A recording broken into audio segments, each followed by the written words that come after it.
What is going on, everyone? My name is Andy. Welcome back to another FPL video. In this one, it's my team selection for Game Week 8. So I'm going to run you through how the team is looking, thoughts on transfers, especially to flag players like Saka and who might come in instead. And I'll quickly run you through how I did in Game Week 7. So if you enjoyed the video, make sure to give it a like and hit that subscribe button. Check out Fantasy Football Hub using the links in the description below to make use of their 7-day free trial at the moment. Otherwise, let's get into it. All right, let's start with how I did in Game Week 7, which, as always, during an international break, feels like it was ages away, so I'll try and keep this as brief as possible.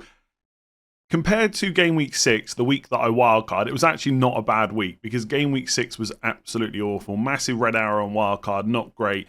In 7, I got 56 points, so not amazing, but definitely better than the week before, and I went from 2.7 million up to 2 million. So again, I feel like a broken record at this point, not where I'd want to be, but it's at least nice to get a green arrow. So I went from 1.3 million to 2.7 after wildcard, now back up to 2 million. So I basically cut in half the damage that was done. And hopefully the wildcard does well moving forward, although I don't have a huge amount of confidence, but I'll talk about Game Week 8 in just a minute. In terms of players that returned, there weren't really that many. So Rico Lewis obviously conceded 2 goals against Fulham. Fulham played really well in that game, but he did get an assist. It was one of those classic FPL assists where he basically passes the ball, I think it was to Doku near the halfway line, and then Doku does the rest, but still, we take that. Trent got an 8-pointer. So he's done really well so far this season. Like in terms of total returns, if we include clean sheets and attacking returns, he's got 5 clean sheets, 1 assist. So 6 returns in 7 games. Like he's been super consistent, and yet there's still something about him that thinks, is that enough? Could he be doing more for 7 million as a defender? But actually, the answer is probably not. Like, if he gets another 6 returns in the next 7 games, which is probably unlikely, I know, that would be amazing, right? So an 8-pointer for him. In Burma, 8 points. I've said for a while now, he's got to be in people's teams. Like, he's not essential. I know people don't want to use that tag, but for his price, he's an extremely good pick. So 8-pointer there. And obviously, Saka's 16 points against Southampton. I didn't captain him. And I'm not going to sit here and pretend that it was close. I did say on videos before Game Week 7 that Haaland was going to be my captain. The only other player that I would look at is Saka because of the fixture. But I was never going to do it. Haaland had Fulham at home. Yes, he blanked. It's frustrating. But it was still nice to get those 16 points from Saka because his ownership is not as high as you'd think. And the amount of people that captained him wasn't that high either. So those 16 points were still massive for me. And then Solanke, 5-pointer. Solanke's actually been a little bit weird where he's been quite consistent the last 3 weeks. Like 1 goal against Brentford in Game Week 5, 1 goal against Man United in 6, and then an assist in 7. But because there's no bonus points there, the scores are quite low, like 6, 6, and 5 points. So it's fine. I'm not complaining about that. But it'd be nice over the next couple of weeks when Spurs have got their better fixtures that if he does get returns, he also picks up some bonus along the way. So we'll have to see how that goes. Elsewhere, Semenyo blanking against Leicester away, not ideal. Bruno Fernandes got a 3-pointer against Aston Villa, hit the bar. There was a chance near the end as well where Garnacho could have played him in and he didn't, which was super frustrating. Or at least he tried to make the pass, but it got cut out. I think if it was the other way round and Fernandes was passing to Garnacho, that pass probably would have got there. It is what it is. I guess with the -2 that he got after Game Week 6 with the red card that got rescinded, he's actually 5 points up on what he did the previous game week. So I'll take those very, very, very small wins. Calvert-Lewin blank again. Gabriel and Raya double up Arsenal defence. I can't believe how badly that's gone since wildcard. Like Southampton and Leicester at home, no clean sheet. But I'm still fairly confident about their returns moving forward. So overall, not a bad week. I had Pinnock on the bench with 7 points for his goal against Wolves. I did briefly consider playing him instead of Lewis, but I just don't think I was ever really going to do that, like bench a Man City defender against Fulham at home. So overall, I'm pretty happy, right? It's hard to be mega excited about the week because of what happened after wildcard. There is still a long way to go. Unfortunately, that does mean things can get worse, but hopefully they're going to get better. So going into Game Week 8, I've got 2 free transfers and no money in the bank. So if I want to make any upgrades anywhere, I've got to downgrade another player somewhere else. In defence, Raya and Gabriel are there with Bournemouth away. I actually think Bournemouth's a pretty good attacking side and they will make things difficult for Arsenal. But I'm still hopeful of clean sheets moving forward. I think at this point, I'm basically just locked in for Arsenal defence for the foreseeable future. I just can't see any reason to use transfers to move them out. The only, like goalkeeper-wise, there's no one I really want. The only defender possibly that I would look to bring in for Gabriel is someone like Pedro Porro. and he does have better fixtures over the next 4. But I just think that's a transfer out then to bring Gabriel back in later on. I mean, it might be that I decide to go for a second Arsenal attacker or something like that if I got rid of Gabriel, but I'm not really that bothered about having Havertz. Like, I think he's a good pick in isolation, but I think I'd rather have double Arsenal defence and Saka and then not have a third place for Havertz, because there's other good forwards as well. So it's not that Havertz is a bad pick. I just like double Arsenal defence. I think their defenders are a level above most other defenders. I don't necessarily think that's the same case with Havertz, if that makes sense. The next 4 fixtures I think are pretty rough for clean sheets. Bournemouth away, Liverpool at home, Newcastle away, Chelsea away. But if any team is going to go to some of those, playing some of those away fixtures and get clean sheets, it is Arsenal. And from 12 onwards, as I said before, the fixtures are pretty good. They're not like perfect. Like Forest are a decent team. You know, Man United at home might cause them some problems. And then in game week 13, it's West Ham away. But we're talking about one of the best defences in the league. We know Gabriel's got the goal threat. Raya makes saves, etc. I just don't want to use transfers to get rid of them to then have to bring them back. So I'm just going to keep them through the rough fixtures. With Rico Lewis, I don't think I would buy him right now. I'm not super confident of a clean sheet against Wolves away. And obviously Southampton at home in 9 is good. But there's no guarantee he starts both of those games. And I think eventually he will become a problem in our teams, where he'll lose his place, or we won't be quite sure if he's going to start. And in one game, he'll get benched, and then he'll come on. It'll be a 1-point cameo. It's just a headache waiting to happen, I think. For me, that's already got him, that put him on wildcard, it's obviously a different decision. I'm just going to play him, I think, against Wolves away and hope for the best. And then same against Southampton in game week 9. But after that, I think I will be looking to either bench him a little bit more or possibly even transfer him out, because the fixtures aren't even that good for clean sheets for Man City after 9. And obviously they don't have Rodri either. Like 10 is Bournemouth away, then it's Brighton away, Spurs at home, Liverpool away. I mean, I could see Man City getting no clean sheets in those games. And it's not like Rico Lewis is using up massive amounts of my budget. But I just, as you've probably noticed from watching the videos, if you have for a while now, I just find Man City players so frustrating to own. I know Rico Lewis has got massive potential and I should stop moaning about it, but that's all I think every week. Is he going to start? Is he going to start? And I just don't like players like that in my team. So I'm going to give him this week to Southampton at home. And then after that, I'm not going to necessarily rush to get rid of him, but if I've got a spare transfer and I need a better defender in, then I will do that. And then my third defender is Trent Alexander-Arnold, Chelsea at home. I'm constantly going back and forth with Trent about whether or not I should keep him. There was a question on the game week preview yesterday about the fact that Liverpool going to be weaker without Alisson. Is that a reason to get rid of Trent? I don't think it's a reason alone to get rid of him, but it is maybe a little bit of added information to push you into doing it if you were thinking of doing it anyway. Like I actually said this before I wildcarded. I'm not sure how many clean sheets Liverpool get from now until game week 15. But I think Chelsea at home, Arsenal away, difficult. The next 2 games are at home. It's Brighton and Villa. They're decent. Man City at home in 13 is tough. Then it's 2 away games against Newcastle and Everton in 14 and 15.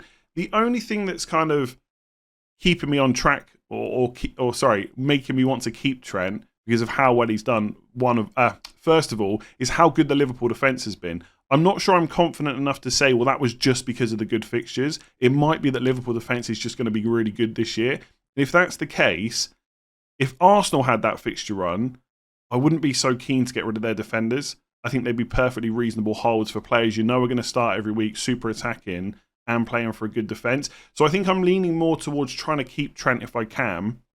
But at some point, as we get onto the attack, I'll explain it a bit more. There is going to be a decision to make. Something has to be sacrificed if I want to get Cole Palmer. And Trent is one of the options that could be sacrificed. So I think for this week, I definitely keep him for Chelsea at home and not worry about it.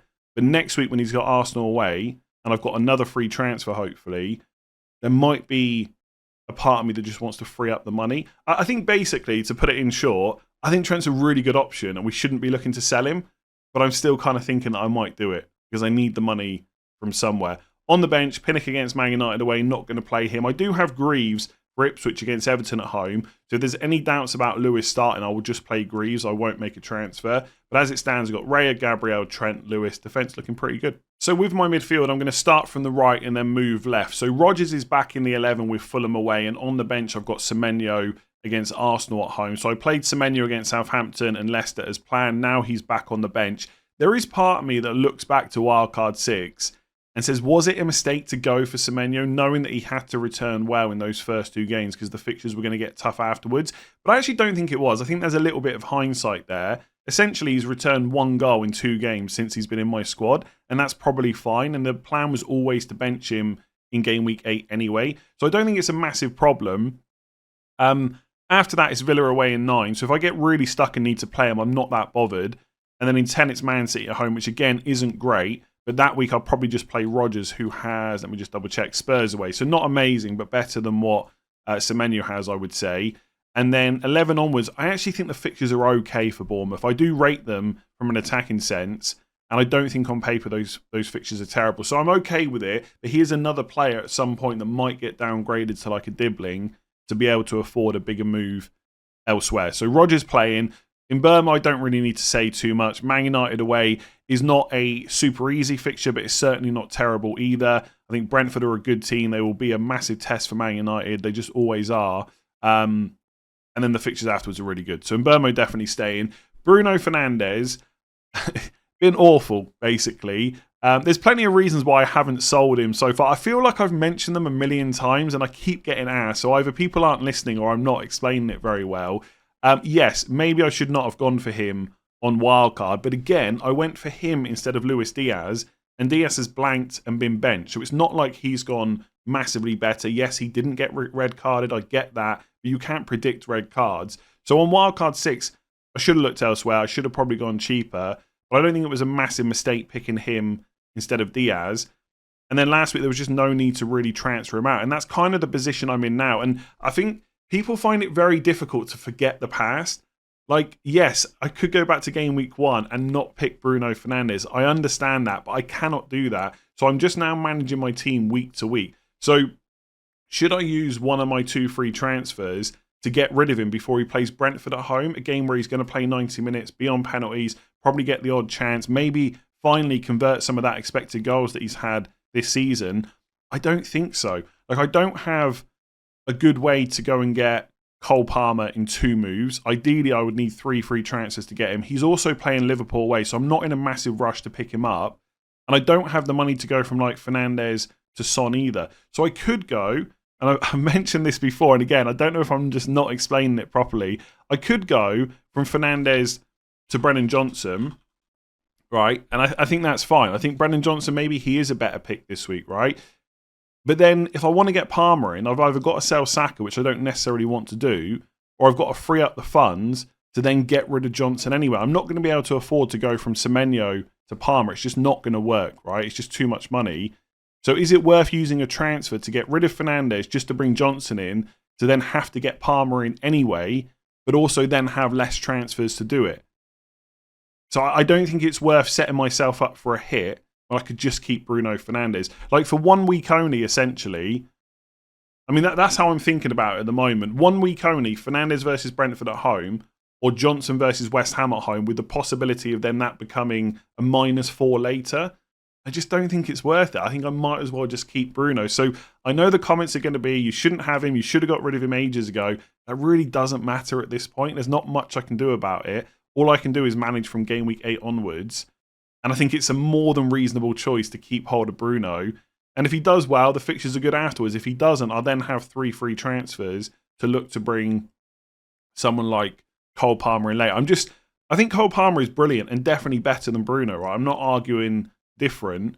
I just think for 10.8 million and he's got Liverpool away next, I'm not really in this mad rush to bring him in. He may well punish me and then I'll be scrambling to get him against Newcastle at home in 9. But right now, it feels okay to kind of maybe back against him. With Saka, yellow flagged. We've had no new information since he picked up that knock about whether or not he's going to be available. I'm almost certain he'll be fine. I do think it was a genuine issue, but I think it was something that he wanted to come off with before it got worse. That's kind of my take on it. I don't have any inside information. I'm not a doctor or anything like that, but that's what it felt like. So a genuine issue, but probably not enough to keep him out. If we find out he's not available for Bournemouth, I'm probably going to sell him because of how much money he is and the fact that the fixtures are a little bit rougher for Arsenal afterwards. So you've got Liverpool at home in 9, Newcastle away in 10, and Chelsea away in 11. I don't think they're awful fixtures for Saka, but if there's any doubts for the Bournemouth game, I might as well just get rid of him. So the two things I will probably do if Saka is out involve Spurs players. So one will just be to bring in Son if he's cleared as being fit as a big differential. I don't think his ownership is that high at the moment. And obviously the next 4 fixtures are pretty good. West Ham at home, Palace away, Villa at home, Ipswich at home. And then I would move that on in game week 12 to Cole Palmer. By the time we get to 12, I would have freed up money elsewhere to make that move. So Saka to Son, have him as a differential for 4 weeks. And then in game week 12, before Son plays Man City away, I will then move that on to Cole Palmer. And that would basically leave me in this same structure where I've got just one premium midfielder with Haaland as well. The other alternative is to go from... let me just remember this. So from Saka to Brennan Johnson instead, so go a little bit cheaper. I think Son, if he's fit, is better than Johnson, right? But obviously Brennan Johnson is a bit cheaper. So get Brennan Johnson, keep him for a while, and then in game week 9, because I'd have 3.4 million in the bank, I'd be able to go from Fernandes to Palmer. So that's probably the 2 options with Saka. If he's fit and available, I'm going to keep him. Pretty sure I'm going to keep him and just roll instead. Otherwise, it's go to Son and then to Palmer and keep Fernandes for a little bit more. Or it's to go to Brennan Johnson this week and then Cole Palmer in for Fernandes in 9. I don't see a massive reason to get Cole Palmer this week before Liverpool away. So that's what I'm probably going to do with him. I suspect he'll be fine. The problem is Arteta's not going to tell us. We're going to have to hope for other information that comes out. And sometimes you get that for Arsenal, not all the time. But that's the current plan. If you haven't already realised, I'm really hoping to roll this week because I'd like for the first time this season to get 3 free transfers in 9. There's going to be some big moves to make because the premiums don't all have really great fixtures right now. So I want to be in as flexible a position as possible. But if Saka's out, Brennan Johnson, then Fernandes to Palmer in 9, or just Saka to Son and go for the differential instead. And then up front, I've got Erling Haaland, Dominic Solanke, and Dominic Calvert-Lewin, and all 3 are just going to stay this week. In terms of transferring them out, I've given it absolutely no thought for any of those players, not this week anyway. Possibly in the future, especially with Haaland, maybe to fund a move for more premium midfielders instead. But for game week 8, they're all going to be there. I've got no need to transfer them out unless we get news that one of them is injured or something like that. I know people are frustrated with Calvert-Lewin. He's blanked 3 games in a row. Maybe you don't want to buy him and you want to go for a different cheap forward instead. Absolutely understandable. But as someone that owns him, he's got Ipswich away, and that's enough for me. But like I said, I've literally given it no thought in terms of transferring him out. And I see sometimes people say, well, you kind of get trapped with these players because the fixtures are good. But I like the fact they've got good fixtures. That's why I picked them in the first place, because as long as they're fit and available, they're never going to be massive priorities to sell, which lets me build up more transfers to possibly make bigger moves elsewhere. So I know that people are going to look at my team and tell me that I've got to get rid of Calvert-Lewin. I can tell you right now, as long as he's fit and available, he'll be here for game week 8, Ipswich away, game week 9, Fulham at home, and game week 10, Southampton away. There will be no need for me to sell him before any of those fixtures. Game week 11 onwards, I'll think about it again. But even then, it's West Ham away, Brentford at home. So unless I've got a stack of transfers and nothing else to do, which seems very unlikely, he'll probably be staying for the foreseeable. He's playing regularly. Fitness doesn't seem to be a problem. He's got 90 minutes the last 4 games. He's on penalties. He cost me 5.9 million. I'm really not that worried about him. With Solanke, obviously, we're coming into Spurs' really good fixture run. I've spoken about that quite a lot over videos that, during the international break. So he's going nowhere. I would like some of those bonus points to go along with any attack and returns he gets, but he has been pretty consistent.